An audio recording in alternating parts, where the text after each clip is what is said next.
most questions that I've ever heard, I didn't know they were from North Carolina. I didn't know these people were from North Carolina. I would imagine that it being in the same building as motorsports brings in a lot of traffic that otherwise normally wouldn't find this. Like people like me who are just come through like, oh, race cars. They walk in here and like, oh, this is cool. Exactly. And so like, this is one of our latest inductees. They were inducted in 2021. This is Michael Malden and Jermaine Dupree. They're a father-son duo. And the thing that's cool about them is that they were the first father and son to be inducted into a Hall of Fame together. So not even the Rock and Roll Hall of Fame's done that, or the Country Music Hall of Fame. We inducted them both, and they actually got to induct one another. What did they do? Were they producers? Yeah, both producers. Michael Malden, he produced Arrested Development and Alicia Keys. And then Jermaine Dupree, he produced The Brat and most notably Mariah Carey. Huh. Yeah, and so you know, like Christmas time, you go into stores and you hear that Mariah Carey Christmas song, All Yeah. for Christmas Is You. He did that. That's his, he Really? produced that. Okay, so yeah, we need that context because I don't know, never heard these names before, but I know that. Yeah. Everybody knows that. Yeah, everybody knows that one. Yeah, that's a big deal. Huh. This soundboard right here, he produced some of his biggest hits on this soundboard, but he took some of the guts out of it. Yeah. He didn't take what is that, Cartman on there? Yeah. Blanking. South Park sticker. That was original. Mm-hmm. Yep, all that. And we got a lot of beach music too. Yeah, I didn't know Clay Aiken was from North Carolina. Yeah. I didn't know where he was from, but I didn't know it was North Carolina. Yeah, he's going on tour now with Ruben Studdard. Then they were in 2003 on American Idol, the 2003 season. They were together, and so now they're Ruben Studdard. You know, he came in second place, and Clay Aiken won that year. So now they're actually on tour. Huh. Yeah. And so this guy here, Link Ray, he's actually called the godfather of heavy metal music. So he's from the Dunn, Raleigh area. What he did was back in the 50s, he was playing guitar, and you know, he turned it up really loud, and it would be distorted. And he really liked it, but it didn't really catch on, you know, because it was more of a cleaner sound back then. But eventually, you know, it did catch on, and he's credited as being the godfather of heavy metal music.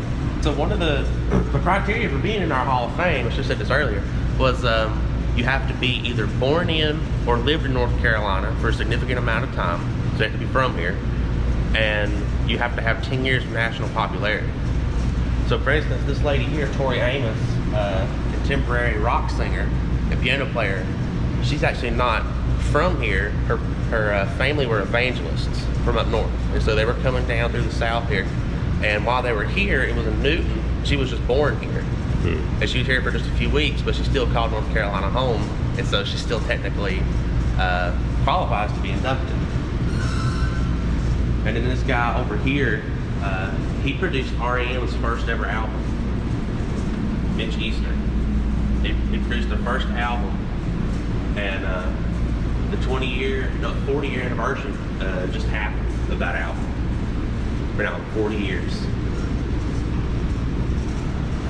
So like, what kind of music do you like? Mostly rock. I never grew up listening to country. You know, my dad was always like, if I was in the car with him, he was playing like Led Zeppelin or something. So that neither one of my parents were into country, so I just don't know that much about it. Yeah, well, country's a big genre here, obviously, and then right here we have Andy Griffith. A lot of people don't realize that he had quite the musical career. Yeah, I didn't know that. I thought he was just like the TV show guy. Yeah, so he had a couple country albums. He actually had a bunch of gospel albums. He produced probably more gospel albums more than anything. But he had a really big country and bluegrass and folk career. And then this gentleman here, Billy Crash Craddock, I don't know if you've ever heard of him before. Back in the late 50s, one time he sold more albums than Elvis Presley. Yeah, so he was actually more popular than Elvis at one time. And Elvis was, you know, they're both current in the same years and everything. And then over here we have my personal favorite, Charlie Daniels, right here. And we have one of his golden fiddles down here in the bottom of the case. Now his fiddles actually aren't as valuable as they should be, because he gave so many away. Like at the end of concerts, he would just pass them out. He'd pass out guitars, he'd pass out fiddles and bows and hats. You know, he just gives stuff away. It's kind of like a Richard Petty autograph. Like, it's one of the most common ones out there. Yeah. Yeah, but he's probably one of my personal favorites. I really like him. And then we have Randy Travis over here. And this jacket's really cool. I think it's one of the coolest pieces of clothing that we have. And I don't know if you're familiar with Kelly Pickler or not. No. She's from Albemarle. She was an American Idol contestant. In our museum, we have 5 total American Idol contestant inductees. Well, did they hold a lot of auditions in North Carolina back then or something? That's an interesting coincidence. They did. We have 5 total, Clay Aiken being one of them, and Kelly Pickler being another. Kelly actually didn't win that year. I think she came in 3rd. But you know, she was really big, you know, in the 2010s, kind of along like with people like Josh Turner, kind of that sound for the early 2000s country and mid 2010s. We have a Sonic uniform there on display. That's because when she was auditioning for American Idol, she was actually working at Sonic. Huh. And she gave us that because she said it was one of the most difficult times of her life. And so, you know, balancing work, going to the auditions, she wanted us to have that. That's cool. I have seen the signs for Randy Travis whenever we would drive to Rockingham to make videos. You pass through Marshville, yeah. The road must go through there. It seems like near Wadesboro or something. Mm-hmm. And it says like Marshville, home of Randy Travis, on all the signs. And this over here is Arthur Smith. You ever seen the movie Deliverance? I've heard of it. Hey, you know the banjo part in the movie? Do-do-do-do-do-do-do-do is the dueling banjos. I've probably heard it, but I've never seen the movie. Yeah, you probably definitely heard it. He wrote the song Feudin' Banjos on this banjo here. And it's one of the most popular banjo songs that there is. Now, when they took it and they put it in the movie Deliverance, Warner Brothers didn't ask permission. And so they basically stole his song and they just changed it a little bit and they called it Duelin' Banjos instead of Feudin' Banjos, which is the original title. And so Arthur Smith ended up suing him and winning. Really? Yeah, it was a very big deal. It was back in the early 80s, late 70s, I think it was. And then this guy right here, J.E. Maynard, he's a real popular fiddle player in this area. And this fiddle that he has right down here, you notice there might be some pieces missing from it. You can probably tell when you look at it. That is one of 6 in existence. He made that himself. It's handmade. And he didn't get to finish it because he died just before he could finish it. Wow. Yeah. It's the only one of 6 in existence. This says Concord on there. Was he from, like, around this area? Yeah, from around here. He originally was up from the mountains, in the mountain region, and he came down here to work in the textile mills. And right here in Kannapolis, I don't know if you know, this was one of the world's largest... Fieldcrest Cannon, right? Exactly. Yeah. Is that where he worked? Yeah. Huh. That's where he worked. And then we got Earl Scruggs here. You ever seen the Beverly Hillbillies? The TV show? I know about it. The theme song was written by Earl Scruggs and Lester Flatt. Huh. Yeah. And then this guy here played in the band with Earl Scruggs and Lester Flatt. This is Curly Seckler. And he's considered one of the most influential mandolin players of all time because the way he developed his style of playing, it's common amongst all mandolin players today. Well, I just learned that there's an instrument called a mandolin. I'd never seen, maybe I have, no one told me what it was. That looks like something I've never seen in my life before. Well, have you listened to bluegrass music? No. Not at all, really? No, I did not grow up with that.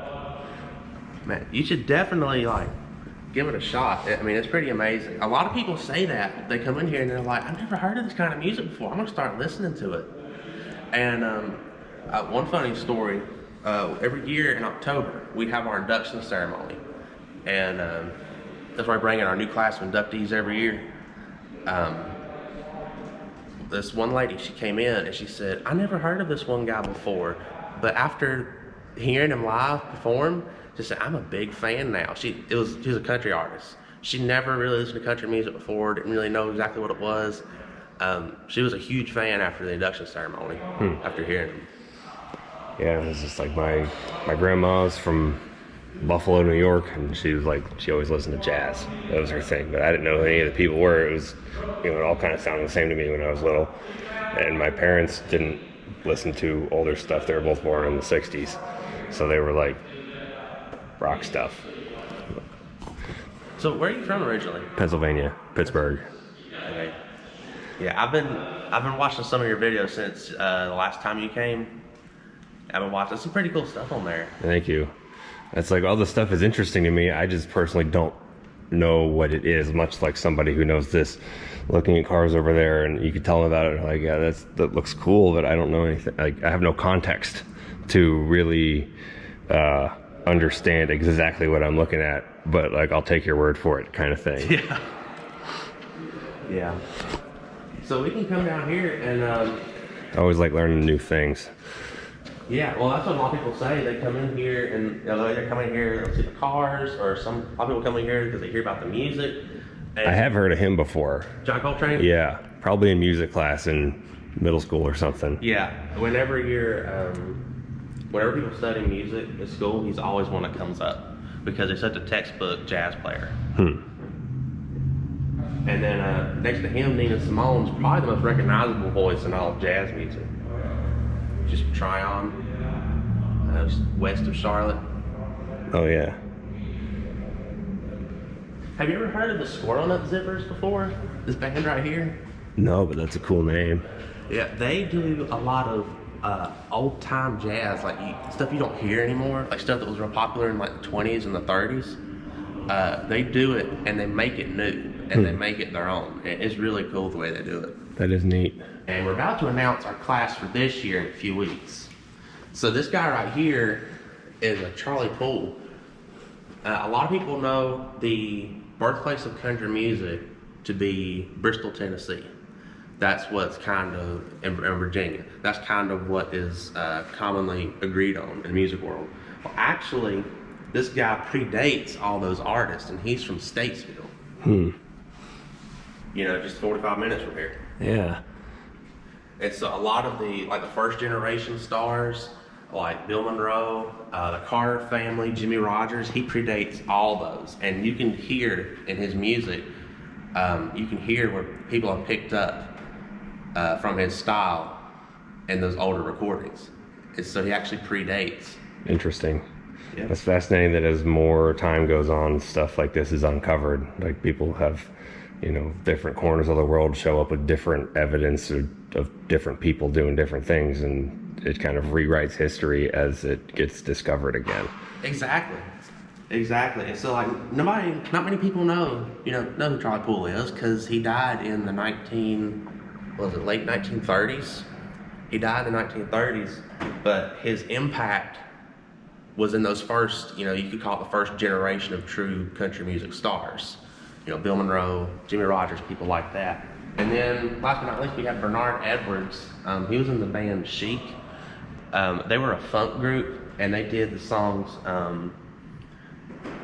Celebrate, and he also played for the group Sister Sledge, which did We Are Family. We Are Family. And he's actually one of the most sampled bass players in rap music.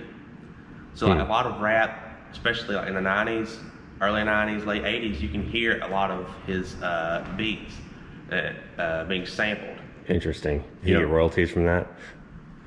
That's kind of tricky, because whenever a hip-hop artist will sample somebody, there's a way they can get around it without getting royalties. Like, they changed the tempo of it just a little bit, or the tone or something? Yeah, so the first rap artist was by a group called Fatback, and they were sampling people, and they got in trouble. I believe it was they got in trouble for sampling. And that's been a common thing, especially throughout the 80s and 90s, because it was such a new thing. It was like, people didn't know what to do. because you're taking somebody else's work and making it your own, but it's not recognizable. It's kind of weird. It's kind of a fine line, toe the line kind of thing. Yeah, that's interesting. And I'm sure Gene told you about Mike Curb. Yeah, he's a honorary member. Where is he actually born from at? Georgia. Okay. Yeah. And did you ever hear about this guy, Eddie Ray? No.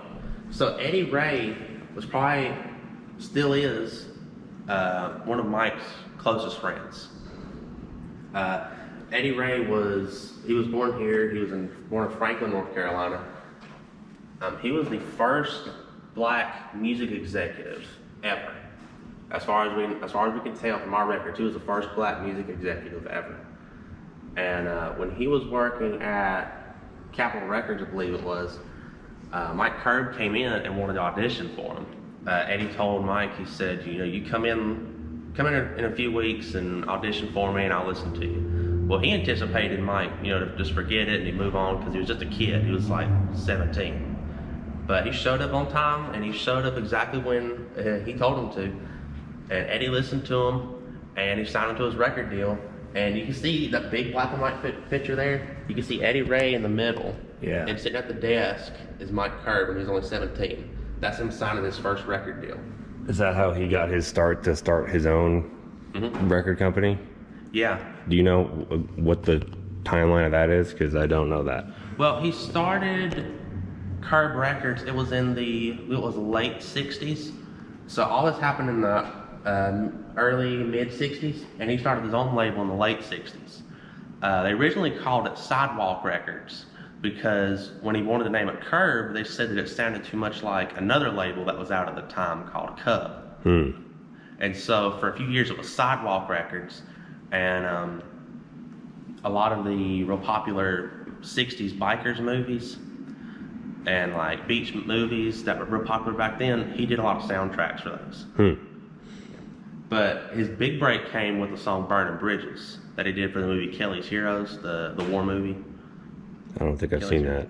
Yeah, it was a real big war movie from, I think it was the early 70s.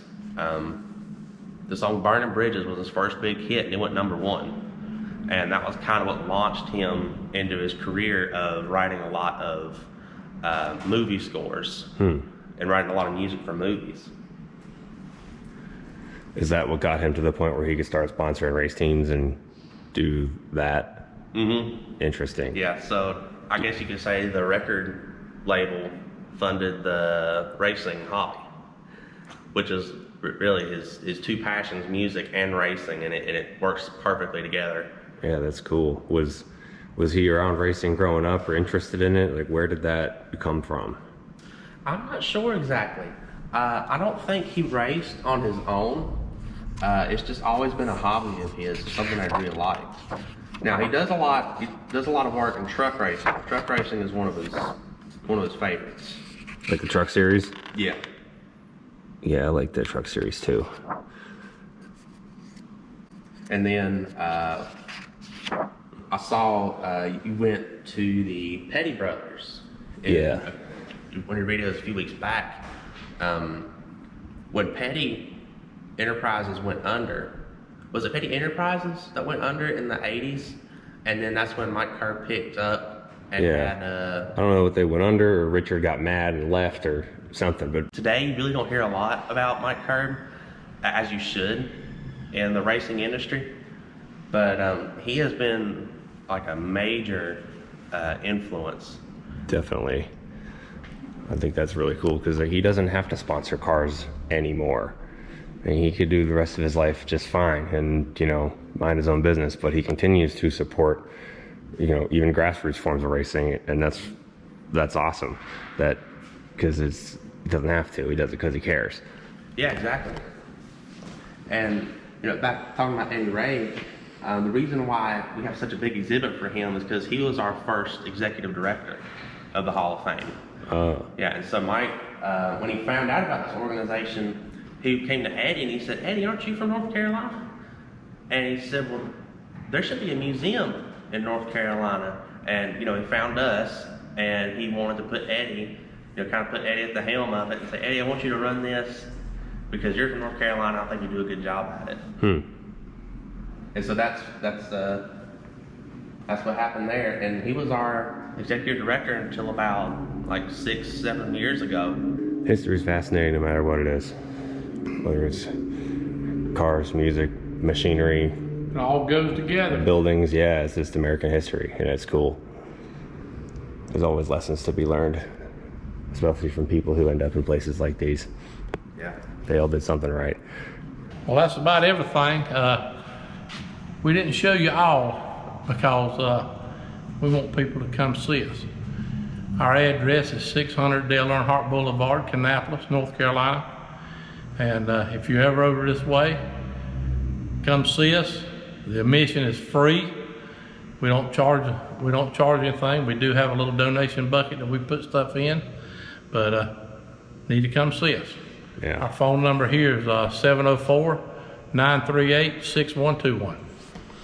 And if you're driving down south for vacation or something and you're going down 85, Kannapolis is right off of I-85, so you could hop over here without really any effort. Yep.